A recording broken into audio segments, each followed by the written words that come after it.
Méditation du 4 août. Cela prend du temps. Moi, l'Éternel, j'en suis le gardien. Je l'arrose à chaque instant, de peur qu'on ne l'attaque. Nuit et jour, je la garde. Ésaïe 27, le verset 3. L'esprit d'un homme ou d'une femme ne passe pas du jour au lendemain de la pureté et de la sainteté à la dépravation, à la corruption et au crime. Il faut du temps pour transformer l'humain en divin, ou pour que ceux qui sont formés à l'image de Dieu deviennent des êtres brutaux ou sataniques. En contemplant, nous nous transformons. Bien que formé à l'image de son Créateur, l'être humain peut éduquer son esprit de manière à ce que le péché qu'il détestait autrefois lui devienne agréable. À mesure qu'il cesse de veiller et de prier, il cesse de garder la citadelle de son cœur. Il nous faut mener une guerre constante contre l'esprit charnel et nous devons être aidés par la grâce de Dieu, dont l'influence attirera notre esprit vers le haut et l'habituera à méditer sur des choses pures et saintes. Extrait du livre Testimonies for the Church, témoignage pour l'Église au volume 2, au chapitre 59, à la page 478. Le caractère ne se forme pas par hasard. Il n'est pas le produit d'un accès de colère, d'un pas franchi dans la mauvaise direction. C'est la répétition d'un acte qui crée une habitude et façonne le caractère soit pour le bien, soit pour le mal. Les bons caractères ne sont forgés que grâce à des efforts continus, persévérants, qui développent les talents et les capacités qui nous ont été confiés pour la gloire de Dieu. Extrait du livre Élever l'enfant, au chapitre 32 à la page 177. Dieu nous demande de construire notre caractère d'après le modèle qui est devant nous. Nous devons poser un élément après l'autre, ajouter une vertu après l'autre, découvrant nos points faibles et les corrigeant en accord avec les directives reçues. Extrait toujours du livre Élever l'enfant, au chapitre 32, aux pages 178 et 179.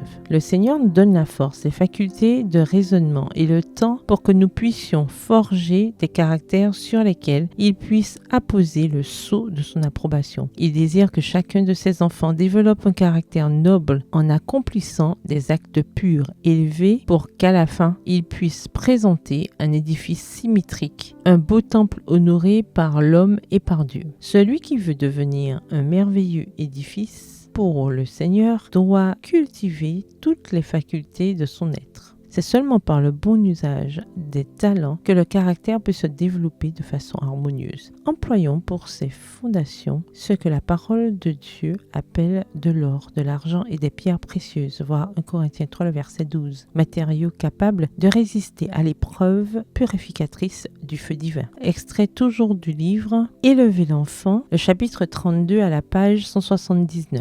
Bonne soirée, que l'Éternel vous bénisse.